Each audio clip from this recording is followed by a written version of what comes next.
8 अगस्त 2010 तत्कालीन प्रधानमंत्री मनमोहन सिंह ने कहा था कि देश के संसाधनों पर पहला हक अल्पसंख्यकों का है। यही बात वो साल 2006 में भी कह चुके थे। 5 मई 2019 लोकसभा का चुनाव चल रहा था और इसी चुनाव में रांची में एक मुस्लिम महिला ने बीजेपी को वोट दिया तो उसके पति ने उसे बेरहमी से पीटा था। 8 दिसंबर 2023 मध्य प्रदेश में विधानसभा का चुनाव चल रहा था। एमपी के सीहोर में विधानसभा चुनाव के दौरान अहमदपुर थाने में एक मामला सामने आया। एक महिला को उसके देवर ने बहुत बुरी तरीके से मारा पीटा था क्योंकि उसने मना करने के बावजूद बीजेपी को वोट दे दिया था। नवंबर 2015 बिहार में विधानसभा का चुनाव हो रहा था। सीमांचल के एक जिले किशनगंज में रात के 8 बजे तक वोटिंग हुई। इतनी लंबी लाइन थी कि वोटिंग को रोका नहीं जा सकता था। लाइन में खड़ा शख्स पहले अपना वोट डालता था, फिर घर जाकर पटाखा छोड़ता था। ऐसा करने वाले लोग मुसलमान थे और वो वोट देने के बाद इसलिए जश्न मना रहे थे क्योंकि उन्हें लग चुका था कि उनके वोट से बीजेपी हार रही है, और ऐसा हुआ भी।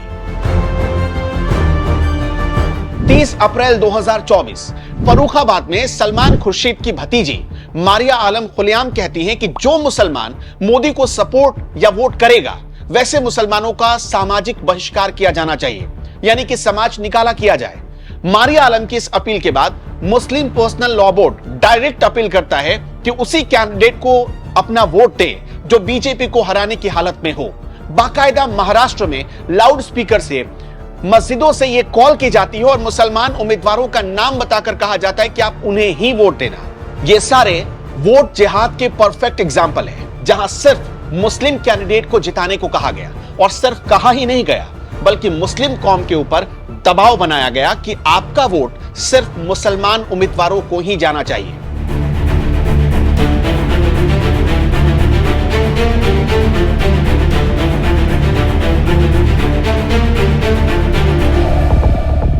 नमस्कार, मेरा नाम है अनुपम प्रसून और आज हम देश में चल रहे पिछले 70 सालों से वोट जिहाद को एक्सपोज करेंगे। 74 सालों में पहली बार किसी प्रधानमंत्री की हिम्मत हुई कि वो वोट जिहाद के खिलाफ मुंह खोल सके। सोचिए, 17 प्रधानमंत्री हुए इस देश में, पहली बार किसी प्रधानमंत्री ने वोट जिहाद के खिलाफ बोला। पीएम मोदी जब वोट जिहाद शब्द का इस्तेमाल करते हैं तो ये बात गैर भाजपाई दलों को सुई की तरह चुभ जाती है। लेकिन क्या आपने सोचा कि ये बात क्यों चुभती है?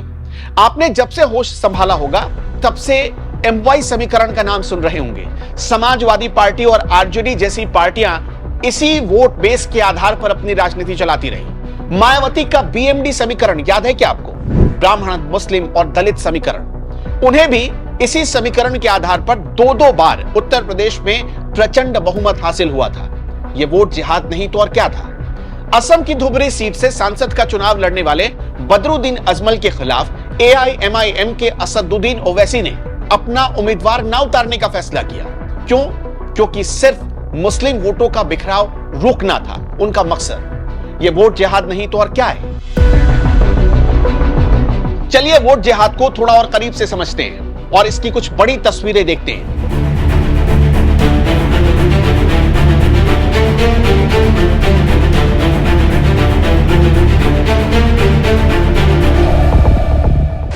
साल 2018 की बात है जब राजस्थान के विधानसभा चुनाव हुए तो उसमें कांग्रेस की जीत हो गई। उसके बाद कांग्रेस सरकार ने मुसलमानों के लिए क्या ताबड़तोड़ तरीके से योजनाएं घोषित की, सिर्फ मुसलमानों के लिए। 2022 में राजस्थान की तत्कालीन गहलोत सरकार ने मुस्लिम इलाकों के विकास के लिए 160 करोड़ रुपए आवंटित किए, और जब ये पैसे आवंटित किए गए तो स्पष्ट रूप से कहा गया कि ये सिर्फ मुस्लिम इलाकों के विकास के लिए दिए जा रहे हैं। आजाद भारत के इतिहास में पहली बार किसी सरकार ने जब फंड जारी किया तो यह बोलकर जारी किया था कि इसका इस्तेमाल सिर्फ मुस्लिम इलाकों के डेवलपमेंट के लिए ही होगा। कांग्रेस की तत्कालीन अशोक गहलोत की सरकार ने पार्टी विधायकों को अपने विधायक फंड से मुस्लिम बहुल इलाकों में रोड, नाली, सड़क बनवाने का सरकारी आदेश जारी कर दिया, और नतीजा क्या हुआ कि विधायक अपने फंड से 2-2 साल के फंड यानी 10-10 करोड़ रुपए अपने इलाके में लगाते रहे, उन इलाकों में लगाते रहे जो मुस्लिम बाहुल्य हैं। 3250 मदरसों का निर्माण करवाया गया और उनके रखरखाव के लिए करीब 85 करोड़ रुपए से ज्यादा खर्च कर दिए गए। 2 अप्रैल 2022 राजस्थान में हिंदू नववर्ष के मौके पर करौली में हिंसा हो गई। हिंदुओं की शोभा यात्रा पर हमला हुआ तत्कालीन गहलोत सरकार वोट बैंक खिसकने के डर से खामोश रही। इस घटना के ठीक 1 महीने बाद ही राजस्थान के जालौरी गेट पर बालमुकुंद बिस्सा की मूर्ति को नमाज पढ़ने वाले चंद हुड़दंगियों ने तोड़ दिया था। उसके बाद भी गहलोत सरकार चुप रही। राजस्थान के सरकारी स्कूलों की हालत जर्जर हो गई, लेकिन उन्हें ठीक करवाने के बजाय तत्कालीन गहलोत सरकार ने हर मदरसे को 15 से 25 लाख रुपए देने का ऐलान कर दिया। सीधे तौर पर एक खास वर्ग को खुश करने की कोशिश की गई थी। राजस्थान के टोंक जिले से हिंदुओं को पलायन करने पर मजबूर होना पड़ा और हिंदुओं ने अपने घरों पर मकान बिकाऊ है के पोस्टर चिपका दिए। ये कांग्रेस की सरकार में हुआ। ये वोट जिहाद नहीं तो और क्या है।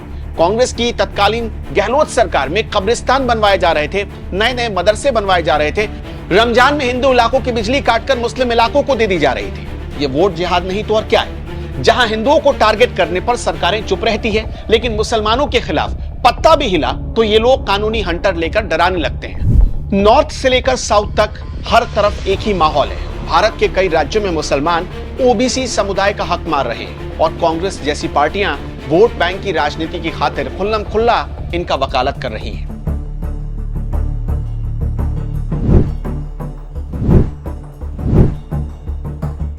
दक्षिण भारत के तेलंगाना, आंध्र प्रदेश, तमिलनाडु और केरल जैसे राज्य ऐसे राज्य हैं जहां धर्म के आधार पर आरक्षण दिया जा रहा है।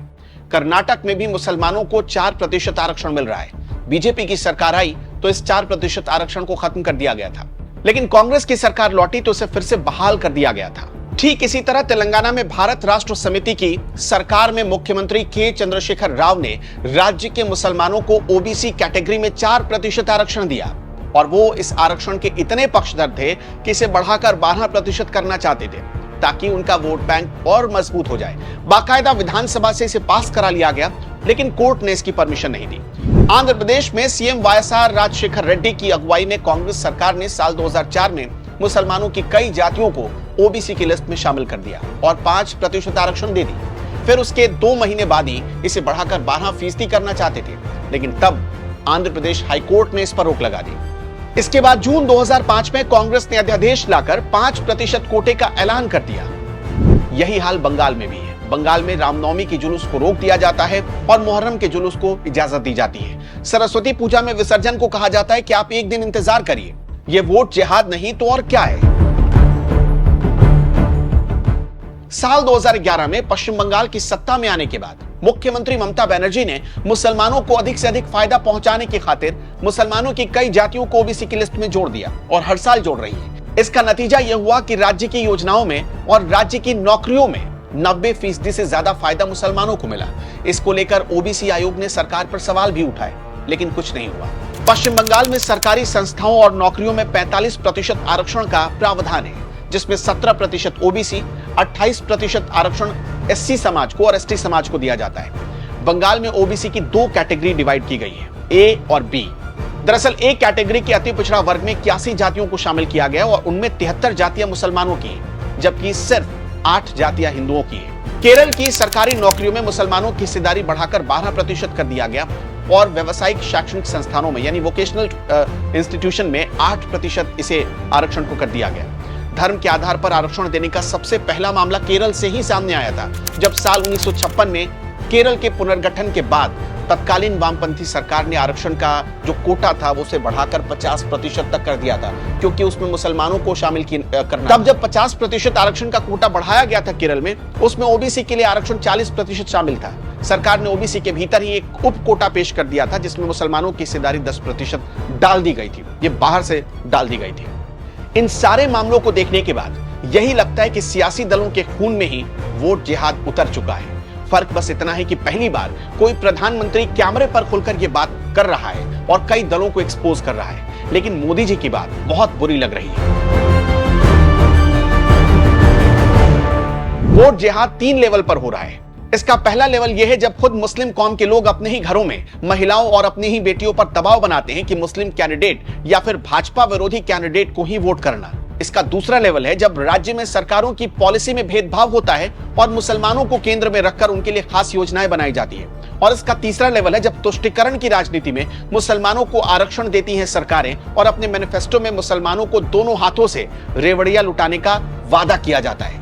मुसलमान कभी बीजेपी का नहीं हो सकता, यह मेरा कहना नहीं है, बल्कि बीजेपी नेताओं का भी मानना है। ये धारणा मुसलमानों ने खुद ही बनवाई है। इसका सबसे बड़ा सबूत अगर आपको देखना है तो साल 2022 में जो विधानसभा का चुनाव हुआ था, उस विधानसभा के चुनाव में जो हॉट सीट थी यानी गोरखपुर सीट, उसके परिणाम देखिए। योगी आदित्यनाथ इसके सबसे बड़े सबूत है। मोदी की तरह योगी आदित्यनाथ को भी मुसलमान देखना पसंद नहीं करते। साल 2022 में अपने राजनीतिक करियर में योगी पहली बार विधायक का चुनाव लड़ रहे थे और उस वक्त उन्हें 1,65,499 वोट मिले। योगी ने सपा की सुभावती शुक्ला को 1,02,000 वोटों से हराया था, यानी बम्पर जीत हासिल हुई थी योगी आदित्यनाथ को। उस चुनाव में सपा को छोड़कर सारे प्रत्याशियों की जमानत जब्त हो गई थी। लेकिन इसमें हैरान करने वाली बात यह थी कि योगी आदित्यनाथ के गोरक्षनाथ मठ के ठीक बगल वाले मुस्लिम मोहल्लों में और वहां के बूथों पर योगी आदित्यनाथ की जबरदस्त हार हो गई थी। रिकॉर्ड वोट पाने वाले योगी को गोरखनाथ मंदिर से सटे इलाकों में वोट ही नहीं मिले थे।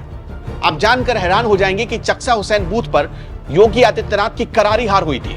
यहाँ के बूथ नंबर 267 पर, जो कि जनप्रिय विहार 2 में आता था, वहां पर कुल 1016 वोटर थे, जिनमें से 456 लोगों ने वोट भी डाला। इनमें से योगी आदित्यनाथ को केवल 9 वोट मिले थे।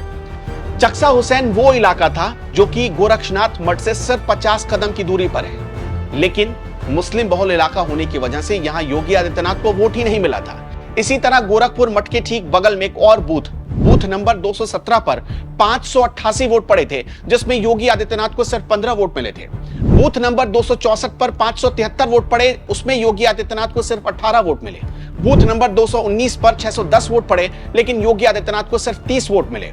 बूथ नंबर 218 पर योगी जी को सिर्फ 25 वोट मिले। वैसे अपवाद हर जगह होते हैं, मुसलमानों में भी लोग अपवाद हैं। जो कुछ लोग मोदी के साथ खड़े हो जाते हैं उन्हें आप अपवाद ही कह सकते हैं, लेकिन ये तादाद इतनी बड़ी नहीं है कि अपने कौम को जागरूक कर पाए। कांग्रेस और दूसरी पार्टियों के हाथों में ये कठपुतली बनकर बैठे हैं। मुस्लिम तुष्टीकरण की राजनीति करने वाली पार्टियों का असल एजेंडा वो तो अब एक्सपोज हो रहा है। कुछ दिनों पहले ही अपने इंटरव्यू में प्रधानमंत्री नरेंद्र मोदी ने मुसलमानों को जागरूक बनने का आह्वान किया था। अब ये उनके हाथों में है। हमारा मानना यह है कि देश के संसाधनों पर सारे धर्म, सारे संप्रदाय के लोगों का एक समान हक होना चाहिए। कोई भी योजना किसी खास कौम का ख्याल रखकर नहीं बनाई जानी चाहिए और किसी भी सरकार को धर्म विशेष के लिए आरक्षण लागू नहीं करना चाहिए। इस पर आप क्या मानते हैं? हमें कमेंट बॉक्स में जरूर बताइएगा और वोट जिहाद को खत्म करने का क्या रास्ता है, हमें सॉल्यूशन भी जरूर बताइएगा।